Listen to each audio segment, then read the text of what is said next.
வணக்கம் நண்பர்களே, இது ரொம்ப முக்கியமான பதிவு. எல்லாரும் முழுமையா பாருங்க. வயிற்று வலின்றது பெரிய பிரச்சனையா இருக்கு. நம்ம டாக்டர்கிட்ட போனா அவங்களால கண்டுபிடிக்கிறது ரொம்ப ரொம்ப கஷ்டங்க.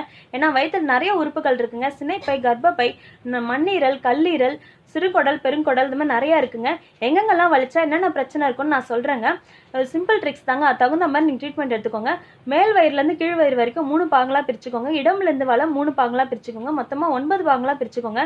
மேல் வயிற்றுல 1, 2 இடப்பகுதி, நடுப்பகுதி அங்கே வலிச்சதுன்னா அல்சராக இருக்கும்னு அர்த்தங்க. மேல் வயிற்றுல வலப்பகுதி 3 இடத்துல வலிச்சதுன்னா ஈரலில் பிரச்சனையாக இருக்கும், இல்லைன்னா பித்தப்பையில் கல்லாக இருக்குங்க. நடுப்பகுதி 5ல் வலிச்சதுன்னா ஃபுட் பாய்சனாக இருக்குங்க. நடுப்பகுதியில் 4, 6 இடம் வலம் அங்கே வலிச்சதுன்னா கிட்னியில் ஸ்டோனாக இருக்குங்க.